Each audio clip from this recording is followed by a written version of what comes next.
বলে, বান্দা কেমন করে তোমরা আমার অস্বীকার করছো? তুই তো ছিলে মুর্দা, তোরে আমি আল্লাহ জীবন দিয়েছি। এখন যদি বলেন হুজুর জীবনটা কি কয়? রুহু, রুহু যতদিন আছে হাত লড়তেছে, রুহু যখন চলে যাবে হাত নড়বে নি রে বাবা। মাওলানা মুহাম্মদ ওয়ালা সেলিম মিয়া 10,000 বলে দিব। 10,000 মারহাবা গন, আল্লাহ আপনি কবুল করেন। এই সাউন্ড ঠিক আছে?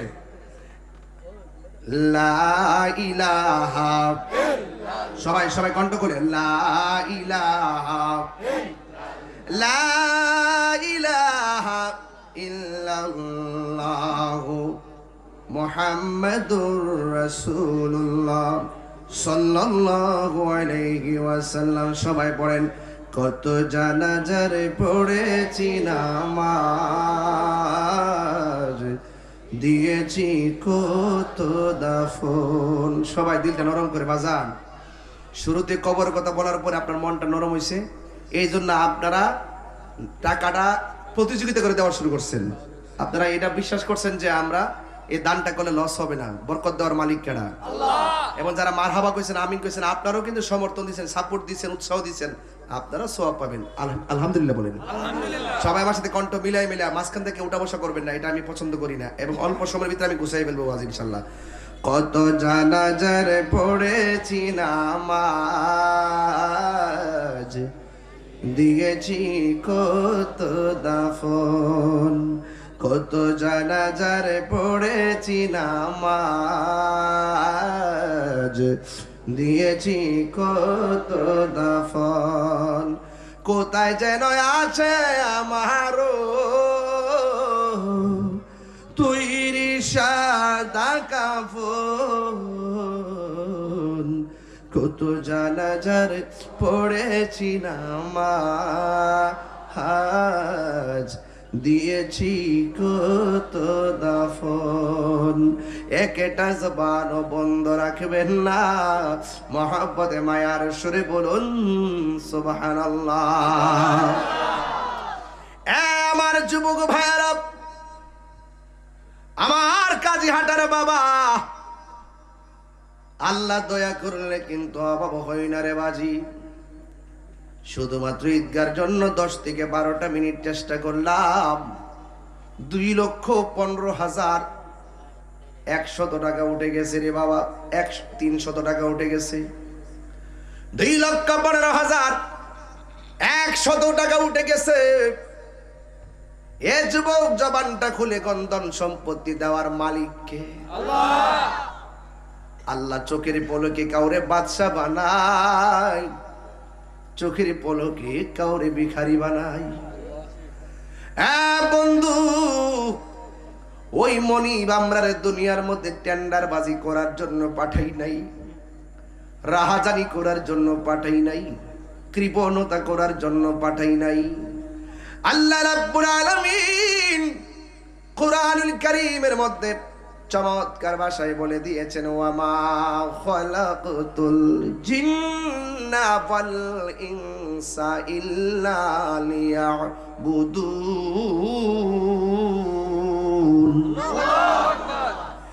আল্লাহ রাব্বুল আলামিন বলেন, আমি মানুষ এবং জিন জাতিকে সৃষ্টি করেছি একমাত্র আমি আল্লাহর গোলামি করার জন্য। আমারে বলছে কবর আযাব নিয়ে আলোচনা করার জন্য। আরে বাবা, আযাব তো আযাবের জায়গায়, সুখ তো সুখের জায়গায়। আযাবে বুক করবেন কেন জানেননি? দুনিয়ার মধ্যে নাফরমানি করার কারণে। সুখ পাবেন কেমনে জানেননি? দুনিয়ার মধ্যে ভালো কাজ করার বিনিময়ে। এই জন্য দুনিয়াতে থাইকাই নামাজ পড়া লাগবে, জমিনে থাইকাই রোজা রাখা লাগবে, জমিনে থাইকাই হজ করা লাগবে, জমিনে থাইকাই ভালো কাজ করা লাগবে। দুনিয়ার জমিনের মধ্যে আল্লাহর সঙ্গে নাফরমানি কইরা, নবীর সঙ্গে নাফরমানি কইরা, মা বাবার বুকের মধ্যে লাথি মাইরা, সুদ খাইয়া ঘুষ খাইয়া দুর্নীতি কইরা, মানুষের হক দেশের টাকা বিদেশে পাচার কইরা কোনোদিন কবরের মধ্যে যাইয়া শান্তি পাওয়া যাবে না। কথা বলেন ঠিক কিনা? এই জন্য আল্লাহ রাব্বুল আলামিন কালামের মধ্যে বলে দিয়েছেন, ফামাইয়ামাল মিসকালা যাররাতিন খায়রান ইয়ারা ওয়া মাইয়ামাল মিসকালা যাররাতিন শাররান ইয়ারা। বান্দারে, তোমরা যারা যাররা যাররা পরিমাণ নেক কাজ করবে, আমার আল্লাহ তার প্রতিদান দিবেন। আর যারা নেক বদির কাজ করবে, আমার আল্লাহ রাব্বুল আলামিন তাদেরকে প্রতিফল দান করবেন। এই জন্য আমার কাজী হাটার বাবা, এখন যে দান করছেন, এই দানটা বিফলে যাবে না। হাসরের ময়দান যেদিন কায়েম হয়ে যাবে, উহুদ পাহাড় পরিমাণ নেকি আপনার সামনে উপস্থাপন করা হবে। বান্দা বলবে, আল্লাহ এত ইবাদত করলাম, এত বিশাল পরিমাণ নেকের পাহাড় দেখলাম না, আমার কোন কাজের কারণে এই পাহাড়, নেকের পাহাড় দেখতেছি? আল্লাহ বলে, হ্যাঁ বান্দা, তোমরা যে আমি আল্লাহ সন্তুষ্টির জন্য দান করেছো, আমি আল্লাহ রাব্বুল আলামিন মায়া কইরা সংক্ষিপ্ত দানকে আমি আল্লাহ বাড়ায় দিয়েছি। কুল্লু মান আলাইহা ফান ওয়া ইয়াবকা ওয়াজহু রাব্বিকা যুল জালালি ওয়াল ইকরাম। সব ধ্বংস হয়ে যাবে গো, সব শেষ হয়ে যাবে। এমন একটা আওয়াজ দিবেন এখন, যে আওয়াজটা মাগরিবের পর থেকে হয় নাই। রাজি আছেননি? সব ধ্বংস হয়ে যাবে।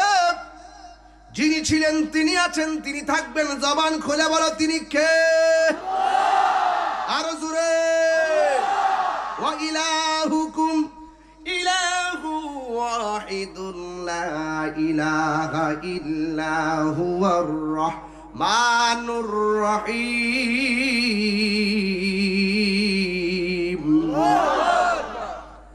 যিনি ছাড়া কোনো মাবুদ নাই, ওই আল্লাহ বলে, বান্দারে আমি আল্লাহ তোরে বানাইছি, তুই সিনে মুর্দা, আমি আল্লাহ তোরে জীবন দিয়েছি। জীবন দেওয়ার পর তুই অনেক কিছু হয়ে গেছিস। যা কিছু হয়েছিস তোকে কেউ বানাই নাই, বানাইছে কে? আল্লাহ। কাইফা তাকফুরুনা বিল্লাহি ওয়া কুনতুম আমওয়াতান ফাআহইয়াকুম সুম্মা ইউমীতুকুম সুম্মা ইউহয়ীকুম সুম্মা ইলাইহি তুরজাউন।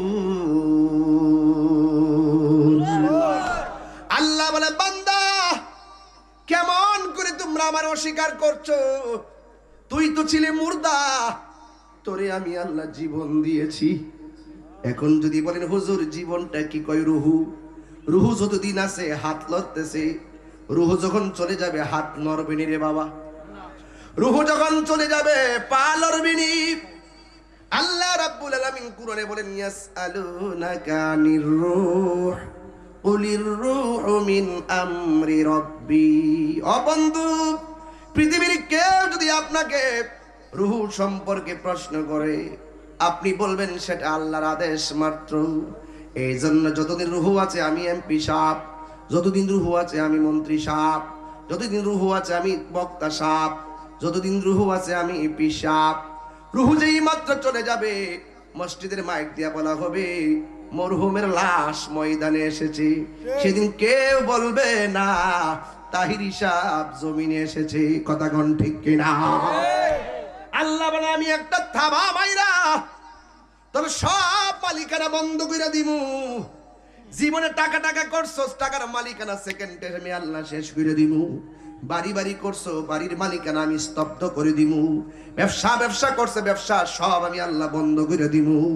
পরের জায়গা পরের জমিন ঘর বানায় আমি রই, আমি তো সেই ঘরের মালিক নই। বাড়ি বাড়ি করেন, একটু কান্না কান্না ইনশাল্লাহ।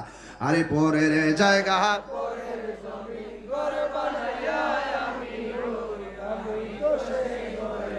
আরো জোরে বলেন, পরের জায়গা পরের জমিন ঘর বানায় আমি রই, আমি তো সেই ঘরের মালিক নয়। জোরে কোন আল্লাহু আকবার। যে ঘরখানা যার জমিদারি আমি পাই না তাহার হুকুম জারি। সেই ঘরখানা যার আমি পাই না তাহার হুকুম জারি। আমি পাই না জমিদারের দেখা, আমি পাই না জমিদারের দেখা। মনের জ্বালা কারে কই, আমি তো সেই ঘরের মালিক নয়। পরের জায়গা পরের জমিন আমি তো সেই ঘরের মালিক নয়। জমিদারের ইচ্ছা মতো দেই না জমি চাষ, তাই তো ফসল ফলে না আর দুঃখ 12 মাস। জমিদারের ইচ্ছা মতো দেই না জমি চাষ, তাই তো ফসল ফলে না আর দুঃখ 12 মাস। আমি খাজনা পাতি সবই দিলাম,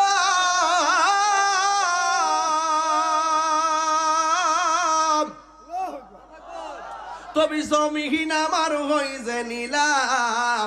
আমি খাজনা পাতি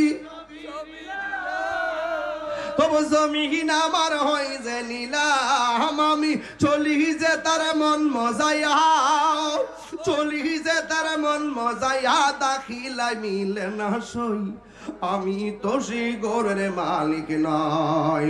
পরের জায়গা আমি তো সেই ঘরের মালিক নয়। পরের জায়গা পরের জমিন আমি তো সেই ঘরের মালিক নয়। একটা জবান বন্ধ রাখবেন না, নিষ্প্রাণের ভিতরে প্রাণ দিয়েছেন কে? আল্লাহ বলেন সুম্মা ইউমিতুকুম, আমি আল্লাহ তোরে মরণ দিমু। মরণ দেওয়ার পরে মানুষ এক নজরে দেখার জন্য কাজীহাটা ঘরে আসবে। মানুষ আইব রে এক নজর দেখিতে, মানুষ আইব রে। যার যে ব্যক্তিরা মরা হইয়া ঘরে পড়ে রইছে আর যারা এক নজর দেখার জন্য আসছে, এরা দুইজন এক না। এটা আমার কথা না, আল্লাহর কথা। ওয়ামা ইয়াস্তাবিল আহইয়া ওয়ালাল আমওয়াত।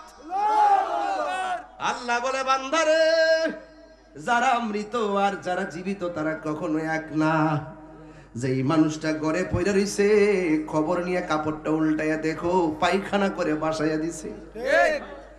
যেই মানুষটা চাদরের ভিতরে ঢাকায়া করে শোয়া রাখছে, কাপড়টা উল্টাইয়া দেখো তার দাঁতের ভিতরে জিহ্বাটার মধ্যে দাঁত দিয়ে কামড় দিয়ে রাখছে। এই জন্য যারা হাসতে হাসতে আর হাইটে হাইটে আসছে, একটা বার তাকায়া দেখো কাজীহাটের মানুষটা সারাদিন হাঁটছে, এখন হাত আছে পা আছে কিন্তু হাঁটতে পারে না, চোখ আছে দেখতে পারে না, কান আছে শুনতে পারে না, জবান আছে বলতে পারে না, সব কিছু ঠিক আছে। এই মানুষটা আর যারা দেখতে আসছে তারা এক না। আল্লাহ বলে বান্দারে, ও বান্দা, যারা মৃত এবং যারা জিন্দা তারা এক না। তবে আল্লাহ রাব্বুল আলামিন বলতেছেন, ইন্নাল্লাহা ইউসমিউ মান ইয়াশা। আল্লাহ রাব্বুল আলামিন যদি ইচ্ছা করে, এই আল্লাহ রাব্বুল আলামিন যদি ইচ্ছা করে কবরের ভিতরে যে আযাব হয়, এই আযাবের কিছু দৃশ্য বান্দারে দেখাইতে পারে। যুবক, আল্লাহ রাব্বুল আলামিন আরো বলছে, ওয়া মা আনতা বিমুসমি'in মান ফিল কুবুর। আল্লাহ রাব্বুল আলামিন কোরআনের মধ্যে বলে দিয়েছেন, কিন্তু যে ব্যক্তি কবরে আছে তুমি তাকে কিছুই শোনাতে পারবে না। এর অর্থ হলো তোমার ঘরের ভিতরে টাকা আছে, ওই কবরে টাকা পৌঁছাতে পারবে না। তোমার ঘরের মধ্যে অনেক কিছু আছে, ওই কবরে কিছু দিতে পারবে না। তুমি অনেক আমল নামা করতেছো, এই আমল নামাগুলো তার জন্য কাজে লাগবে না। তবে 3 কিসিমের আমল তুমি যদি দুনিয়ার মধ্যে কইরা যাইতে পারো, দুনিয়ার মধ্যে আমি নামাজ পড়ছি আমার বাপের জন্য কাজে লাগবে না, আমি হজ করেছি আমি যা ইবাদত করেছি আমার বাপের জন্য, আমার পরিবারের জন্য, যারা শুয়ে রয়েছে কবরে তাদের জন্য কোনো কাজে লাগবে না। কিন্তু আপনি কবরে যাওয়ার আগে যদি তিনটা কাজ কইরা যাইতে পারেন। এক নম্বর যদি আপনি সদকায়ে জারিয়া আল্লাহর রাস্তায় দান কইরা যাইতে পারেন। দুই নম্বর যদি আপনি নেক সন্তান রেখে যাইতে পারেন। এই সন্তানরা যখন কবরের পারে যায় দোয়া করবে, আল্লাহ রাব্বুল আলামিন এই দোয়ার উসিলায় আপনার কবরে নাজাতের আলো জ্বালাইতে পারে কি পারে না? আর জবান খুলে বলুন পারে কি পারে না? এই জন্য যুবক ভাইরা কি দিওয়াজ বুঝাইতাম, আল্লাহ রাব্বুল আলামিন কোরআনে আরো বলে দিয়েছেন, খবরদার সাবধান সাবধান, দুনিয়াতে মুনাফিক হইয়া চলিও না। দুনিয়ার মধ্যে যারা মুনাফিক হবে, এই মুনাফিক কাজীহাটা গ্রামে আসে না নাই? আছে। দেখতে পুরো আল্লাহর ওলি, ঠিক ঠিক, ভিতরে সব শয়তানি। ঠিক, এবারে মনিটরে একটু সাউন্ড তুইলা দাও, তাহলে কিন্তু তোমার মাইকের ইউনিট যাইবো গা। হ্যাঁ ঠিক ঠিক ঠিক কি না বলেন? ঠিক, কাফের চাইতো মুনাফিক আরো ভয়ঙ্কর। ঠিক, এই জন্য আল্লাহ বলছেন ওয়ালা তুসাল্লি আলা আহাদিম মিনহুম মাতা আবাদা। এই দুনিয়ার জমিনে থ্যাংক ইউ, খাওয়া দাওয়া করে দেন। হ্যাঁ আমার বাড়ি চিন্তা উত্তর সাগর ছিলাম। হ্যাঁ নবীনগর। হ্যাঁ জানি তো এ করেন, এই যে এ ভাই খাওয়া দাওয়া করে দেন। নাম্বারটা যেতে আছে না, দিয়ে দিচ্ছি। নাম্বার ছিল আগেরটা, কিন্তু নাম্বার ঢোকে না তো। থ্যাংক ইউ এটাই একটা মেসেজ দিন হোয়াটসঅ্যাপে। মারহাবা বলেন। আসসালামু আলাইকুম। আলহামদুলিল্লাহ। দেখছেন প্রশাসন মানুষ মাহফিল করার জন্য কত সুন্দর সুবিধা করে দিচ্ছে। স্যালুট বাহুবল প্রশাসনকে। কথা বলেন ঠিক কি না? আমরা ভালোকে ভালো বলি, মন্দকে মন্দ বলি। আল্লাহ বলছেন ওয়ালা তুসাল্লি আলা আহাদিম মিনহুম মাতা আবাদা। দুনিয়ার জমিনে যারা মুনাফিক হবে, এদের জানাজার নামাজে আপনি যাবেন না। ঠিক, ওয়ালা তাকুম আলা কবরিহি। দুনিয়ার জমিনে যারা মুনাফিক হবে, তাদের কবরের কাছেও আপনি যাবেন না। কেন? ইন্নাহুম কাফারু বিল্লাহি ওয়া রাসূলিহি, তারা আল্লাহ এবং রাসূলকে অস্বীকার করেছে। ওয়া মাতু ওয়া হুম ফাসিকুন, এবং তারা ফাসিক অবস্থায় মৃত্যুবরণ করেছে। এরা বেঈমান। কথা বলেন ঠিক কি না? মুনাফিকি কি চলবে না বন্ধ হবে? আরো জোরে চলবে না বন্ধ হবে? আল্লাহ রাব্বুল আলামিন বলেন মুনাফিকের আলামত হলো তিনটা। এক নম্বর, সে কথা বললে মিথ্যা বলবে। দুই নম্বর, সে ওয়াদা করলে খেলাফ করবে। তিন নম্বর, তার কাছে আমানত রাখলে খেয়ানত করবে। দেখবেন আমার সমাজের ভিতরে মুনাফিকের ফ্যাক্টরির নাম হলো মোবাইল। কথা কোন ঠিক কিনা? পয়সা থেকে মাধবপুর ফোন দিল আমি বাহুবল, কথা বললেই মিথ্যা বলে। এই জন্য মুনাফিকের শাস্তি আছে না নাই? আল্লাহ রাব্বুল আলামিন কোরআনের মধ্যে যে আগের আয়াতে বলছেন, যারা মারা গেছে আর জীবিত তারা এক হবে না। কবরে যে এই মানুষটা আছে আর জমিনে যে হাঁটতেছে এক না। আল্লাহ বলেন ইন্নাল্লাহা ইউসমিউ মাইয়াশা।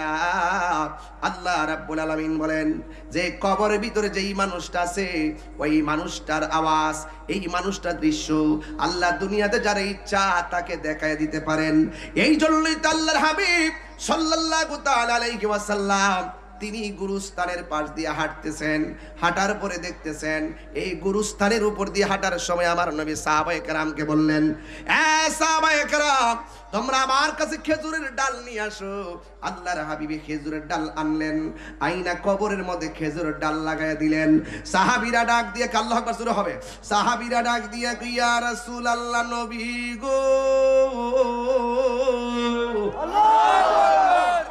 মায়ার নবীজি, আপনি হঠাৎ করে দাঁড়ায় গেলেন, কিছু খেজুরের ডাল কবরের মধ্যে লাগাইয়া দিলেন, কারণটা কি? আল্লাহর হাবিব বলে, সাহাবীরা আমি নবী যাহা দেখি তোমরা তা দেখো না, আমি নবী যাহা শুনি তোমরা তা শোনো না, আমি নবী যাহা বুঝি তোমরা তা বুঝো না। আমি যখন এই গুরুস্থানের মধ্যে এসেছি, আমি দেখলাম দুইটা কবরে আযাব হইতেছে। নবী কি কবরের ভিতরে না কবরের উপরে? দেখতেছে ঘটনা কি উপরে না নিচে? তাইলে কবরের চতুর্দিক দিয়ে লাগানো। আল্লাহ বলে আমি আল্লাহ যাকে ইচ্ছা করি কবরের অবস্থা তারে অবগত করি। জোরে কন্না আল্লাহু আকবার। ডাক দিয়া বলে, হ্যাঁ সাহাবায়ে কেরাম, শোনো শোনো, আমি নবী তাকায়া দেখলাম দুইটা কবরের মধ্যে আযাব হইতেছে। আবার সাহাবীরা বলেন, ইয়া রাসূলুল্লাহ, কবরে কোন কারণে আযাব হইতেছে? আল্লাহর হাবিব ডাক দিয়া বলে, সাহাবীরা রে, বেশি কোনো কিছু কারণে কবরের মধ্যে আযাব হইতেছে না, দুইটা মাত্র কারণে কবরে আযাব হইতেছে। এই কবরের মানুষটার কবরে আযাব হইতেছে, এই কবরের মানুষটা প্রস্রাব করে পবিত্রতা অর্জন করত না। এই আমার কাজী হাটার বাবা, ওয়াজ বেশি বাড়িতে নেওয়া লাগবে না, ওয়াজ হালকা নিয়ে গেলেই চলবে, বেশি ওয়াজ বাড়িতে নেওয়া লাগবে না রে বাজান। এক নম্বর আমার নবী বলেন, আমি তাকায়া দেখছি এই কবরের ভিতরে মানুষটা যা আযাব হইতেছে, প্রস্রাব করে পবিত্রতা অর্জন করতো না, অথচ কাজী হাটার পোলাপান হাসতে হাসতে